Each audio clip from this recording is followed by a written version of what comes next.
दोस्तों, आपने अपने जीवन में कई बौद्ध सन्यासियों या साधुओं के बारे में सुना या पढ़ा होगा, लेकिन क्या आप तिब्बत में बुद्ध के अवतार माने गए उस बुद्धिस्ट की कहानी जानते हैं जिसने एक दो नहीं बल्कि करीब 80 से 85 लोगों को मौत के घाट उतार दिया था और हत्याओं के बाद कैसे वो आध्यात्म की इस चरम अवस्था तक पहुंचा कि न केवल साधु बल्कि उसे तिब्बत में बुद्ध का अवतार तक कहा गया।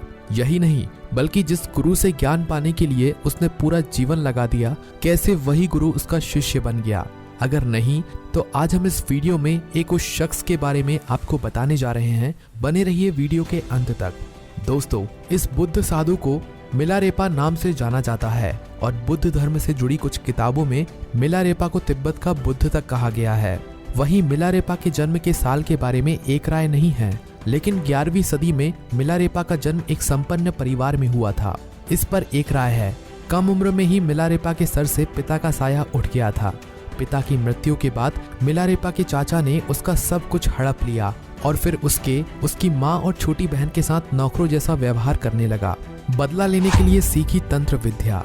दोस्तों, मिलारेपा अपने चाचा के दुर्व्यवहार के चलते बदले और गुस्से की भावनाओं के साथ बड़ा हुआ और वयस्क होते ही अपना घर छोड़कर चला गया।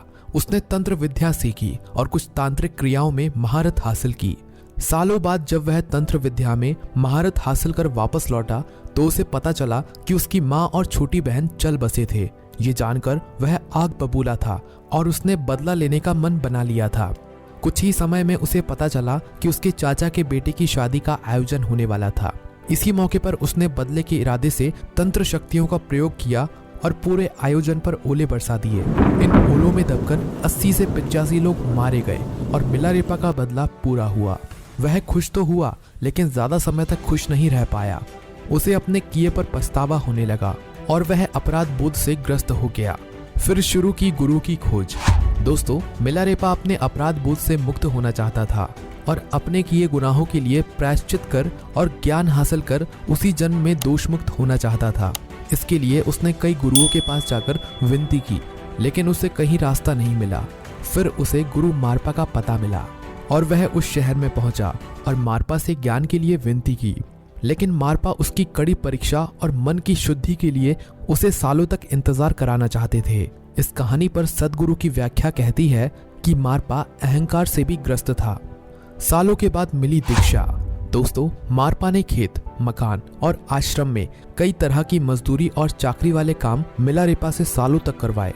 इन सालों में मिलारेपा ने छुपकर मारपा से ज्ञान पाने की कोशिश की, लेकिन कई बार मारपा ने अपने शिष्यों और शक्तियों से मिलारेपा को पिटवाया भी।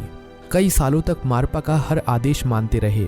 मिलारेपा को मारपा की पत्नी की मदद मिली और उसके बाद मारपा ने उसे दीक्षा देने का निश्चय किया। दीक्षा के बाद मारपा ने मिलारेपा को एक अंधेरी कोठरी में साधना करने को कहा। फिर मिलारेपा का गुरु बन गया शिष्य। दोस्तों, अंधेरी कोठरी में साधना करते हुए मिलारेपा को सपने में देवी डाकनी ने दर्शन दिए और कहा कि वह अपने गुरु मारपा से उस ज्ञान के बारे में पूछे जिसके बारे में उसने नहीं बताया। कठोर साधना के तीसरे ही दिन मिलारेपा जब यह प्रसंग सुनाने के लिए मारपा के पास पहुंचा तो मारपा हैरान था और उसने माना कि उस ज्ञान के बारे में उसे भी नहीं पता था। इस ज्ञान की गुत्थी को सुलझाने के लिए मिलारेपा को लेकर मारपा अपने गुरु नारोपा के पास भारत पहुंचा। मारपा की बातें सुनने के बाद नारोपा ने तिब्बत की दिशा में सिर झुकाकर कहा, अंधकार में डूबे उत्तर में आखिर एक प्रकाश दिखा। इसके बाद नारोपा ने मारपा और मिलारेपा को जीवन के संपूर्ण ज्ञान के बारे में सब कुछ विस्तार से बताया। इसके बाद मारपा और मिलारेपा तिब्बत लौटे तो मारपा गुरु के बजाय मिलारेपा के शिष्य की तरह हो गया था। मिलारेपा ने लंबा जीवन जिया और अपने ज्ञान को लोगों तक पहुंचाया।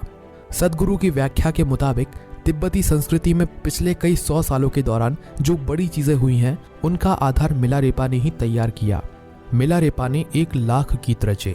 दोस्तों, एक तिब्बती लेखक तसांगन्योन हेरुका की किताब 100,000 सॉन्ग्स ऑफ मिलारेपा इस बात की तस्दीक करती है कि मिलारेपा ने अपने जीवन में 1 लाख गीतों की रचना की। इसी कारण उन्हें संत कवि भी कहा जाता है। लाइफ ऑफ मिलारेपा किताब में भी मिलारेपा के गीतों के इस चक्र का ब्यौरा है। मिलारेपा की कहानी इस आदर्श का बखान करती है कि एक हत्यारा भी सही मायनों में प्रायश्चित और कठोर साधना से अवतार या सिद्ध साधु बन सकता है। दोस्तों, और तो और ये बात भी तिब्बत में प्रचलित है कि मिलारेपा ही दुनिया का एकमात्र ऐसा इंसान है जिसने कि सन 1928 में कैलाश पर्वत की तलहटी में जाने और उस पर चढ़ने में सफल रहे थे। मिलारेपा ही मानव इतिहास के एकमात्र व्यक्ति हैं जिन्हें कि वहां जाने की आज्ञा मिली थी। हालांकि इसका कोई सबूत किसी किताब में या लेखों में नहीं मिलता। तो दोस्तों, ये थी तिब्बत में प्रसिद्ध और बुद्ध का अवतार माने जाने वाले बौद्ध गुरु मिलारेपा की कहानी। और अगर वीडियो आपको अच्छी लगी तो कमेंट बॉक्स में कमेंट करके हमें अपनी राय इस बारे में ज़रूर दें और साथ ही साथ ऐसे ही मज़ेदार वीडियो को देखने के लिए चैनल को सब्सक्राइब कर लें। धन्यवाद।